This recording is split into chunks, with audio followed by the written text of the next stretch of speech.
Our North Idaho Fair Board quarterly update. Today's date is September 23, 2025. The time is 3 p.m. In attendance are Commissioners Eberline, Duncan, and Matari. I'm going to call this meeting to order. Are there any changes to the agenda? Hearing none. Public comment. Would anyone like to speak? Hearing none, we'll go to our first business item, Fair Recap, and it's a discussion, and it's with our Fair Manager, Alexcia Jordan. Good afternoon, Commissioners. Alexcia Jordan with Kootenai County Fairgrounds, North Idaho State Fair. For the record, our fair update today, I'm pleased to share the highlights of our 2025 North Idaho State Fair. This year we welcomed 169,152 guests through our gates. Yeah, it's a good one. Good. We're just 1% down from 2024, which makes it our second strongest year in history. So we're really happy with that. In the Finley Arena, we hosted 10 arena shows this year.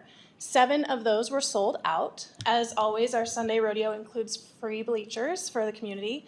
And that's just one of the ways we keep our traditions alive, which was our theme. Across the fairgrounds, guests enjoyed 162 different entertainment options that were included with their admission. The acts included the Legends of the Pioneers, Brady Goss on the piano, the Throw Zone, Comedy Hypnosis, Magician, Siltwalkers, Petting Zoo, and everybody's favorite, the Pig Races, along with many others, and we featured over 30 local bands.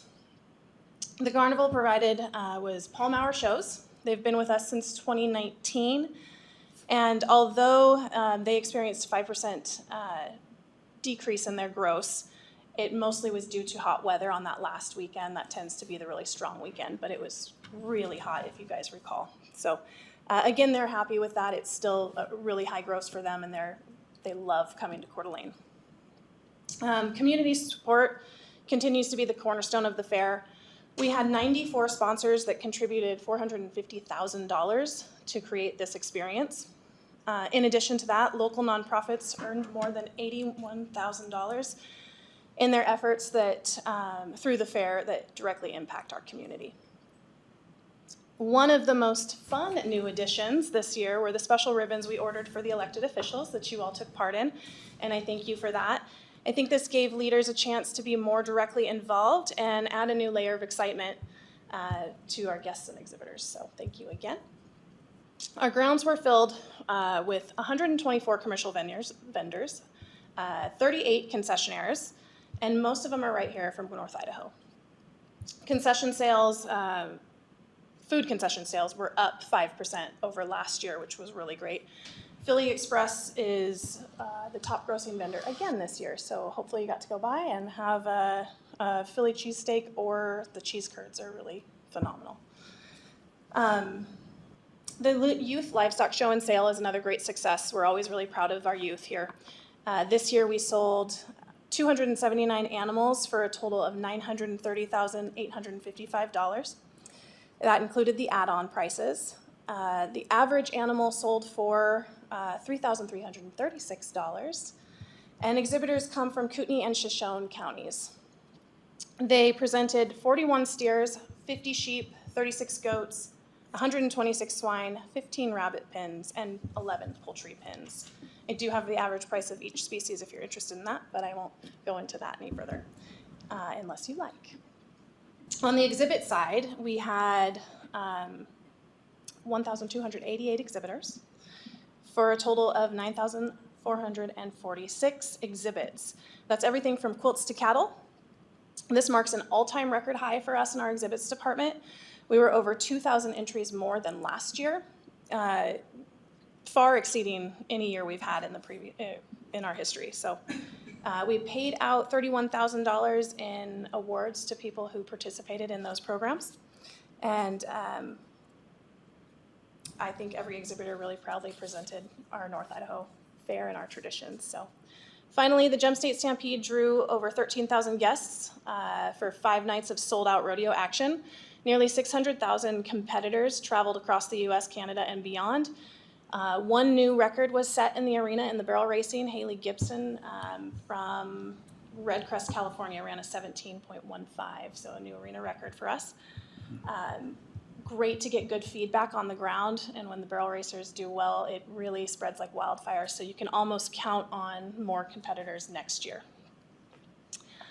Overall, 2025 was a super strong year for us with the community engagement, exciting growth, traditions that carried forward. So the North Idaho State Fair continues to be the gathering place for our community and showcasing the best of our community.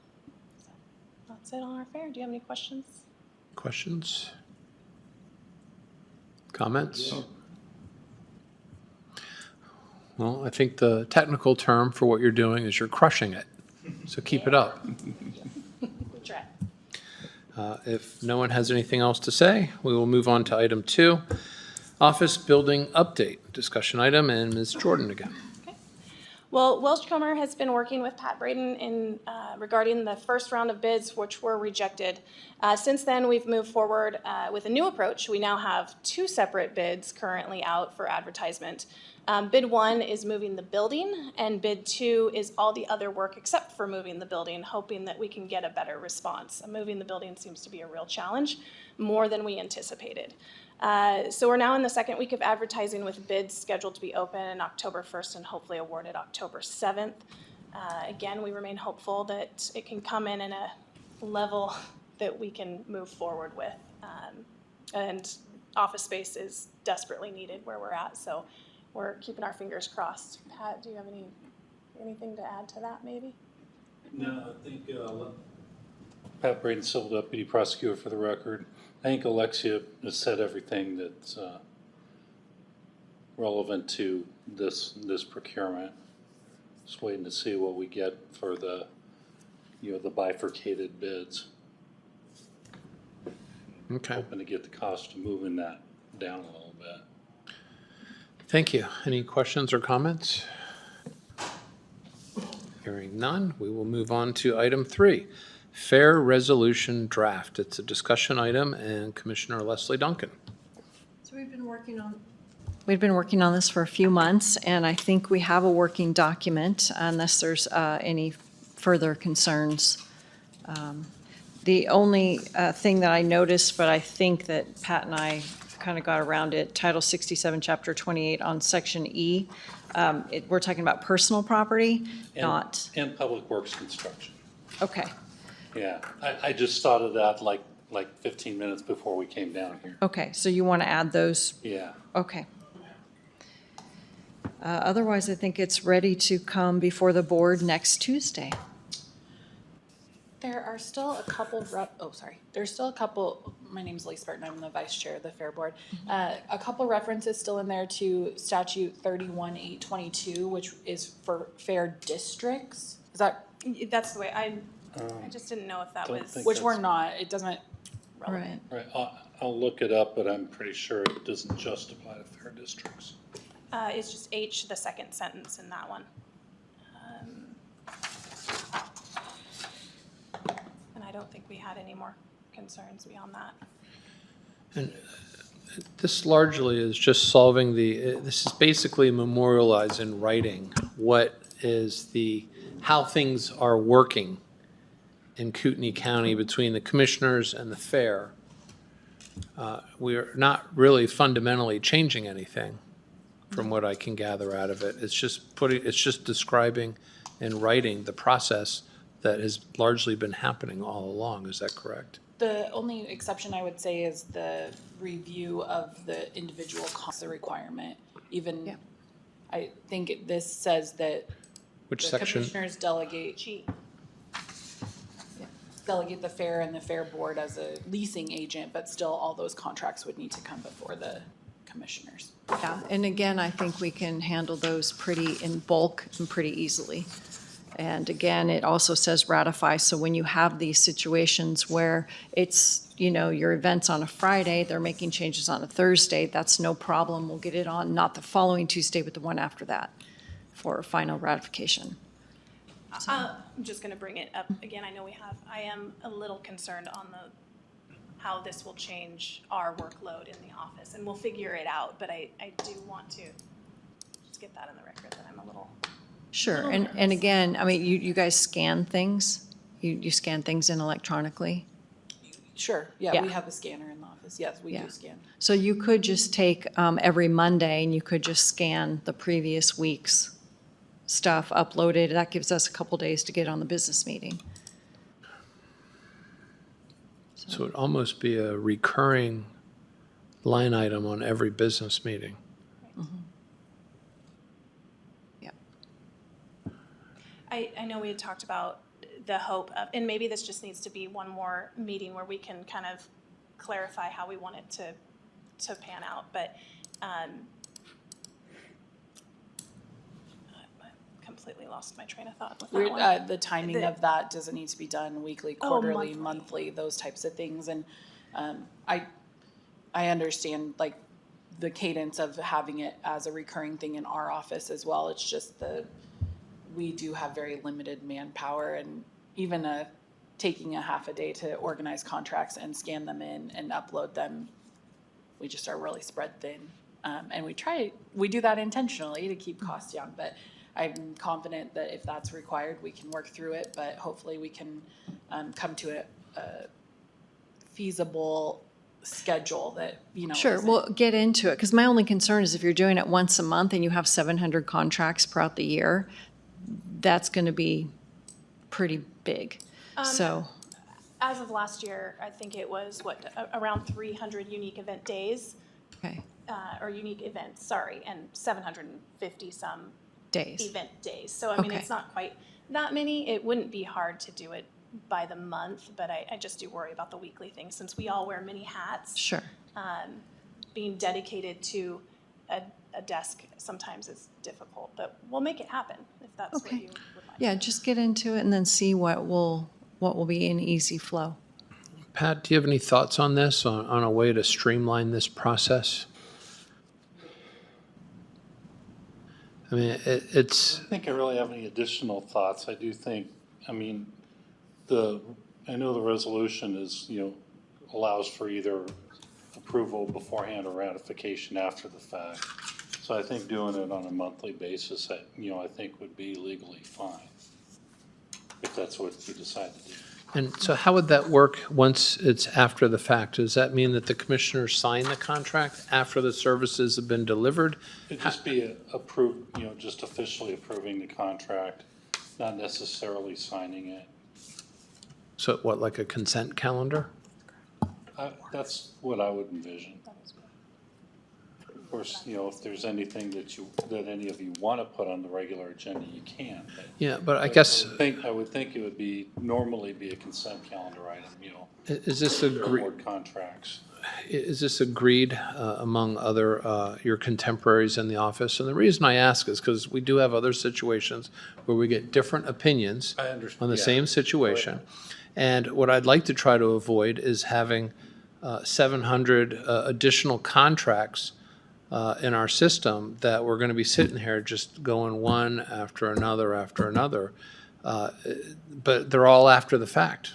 Right. Well, they don't have to be after the fact necessarily, because if it falls in their monthly batch where they've signed a contract and something doesn't happen till the next month, they can include that. So it doesn't have to be after the fact, it can be before the fact. It just allows it allows for, things that can be done after the fact, like if there's a revision to a Right. contract, which Yeah. Alexcia has indicated happens fairly frequently. Yeah. I think one of our last conversations was that it would be ratified after the fact because of the nature of events, that we would bring you the final invoice to prevent duplicative, bringing back, an additional 100 chairs and, that type of thing. And we Yeah. talked about that, just bringing our final events that had occurred in the last month for you all to approve. It may be more prudent to just have a meeting offline and go through kind of a process map or something like that to see exactly when and where, so that we're not putting forth any additional. I think that should be done before the resolution is approved, just so we can make sure that the process doesn't create this situation where it just doesn't work. where we have different attorneys giving us different advice. No, it has to be a business item. It can't be a consent calendar. You know, it has to be before. No, it has to be after. I mean, those are the kind of things that if they're not ironed out, we're going to open up a Pandora's box of issues.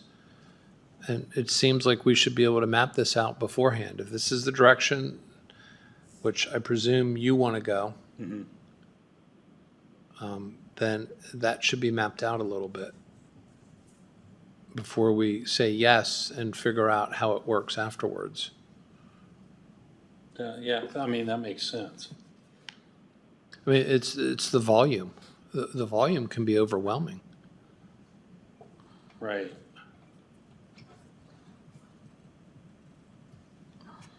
Yeah. Do you have any thoughts on that? No, I think you're barking up the right tree. Okay, so, you know, that may mean not approving the resolution on the 30th, but, you know, maybe soon after that, as long as we can get a meeting together and map out that process. I think the process needs to be mapped out well, given, again, the volume. I mean, it sounds so easy talking about it, but I know just from my operational experience, dealing with that many contracts, that many changes, and then the fact that the board has to meet on these noticed meetings and what are we signing or how are we approving it? There's a lot of little details. Right. I mean, I'd be okay with authorizing Commissioner Duncan to sit to approve every one of these adjustments. I got no problem with that. And then you would probably bring some insight into this process in a way that would say, maybe we need to think about it differently. As opposed to just telling other people, well, you deal with it and you fix it. Sometimes we can actually make things worse. Yeah, that's something we definitely don't want to do, especially as successful as the fair is. We definitely don't want to Yeah. spoil that or any of the other events they hold the rest of the year. Once you get a good system, it'll be easy. Yes. Getting the system is Right. hard. Oh, yeah, yeah, sometimes you gotta figure out how to get that system down, and then once it's down, it's like, what? Yeah. Yeah. We just wanna make sure we're following the law. When you get started on it, it'll flow too. Yep. You'll just build, so. It'll get Yeah, easier. I will say, I don't think that necessitates any change to the language of the resolution, but I agree we should get that mapped out before we actually sign it, Okay. or before you actually sign it. Thank Any you, other Pat. comments or questions? Nope. All right, well, that concludes business. Public comment. Anyone like to speak? Hearing nothing. 3:18, meeting adjourned.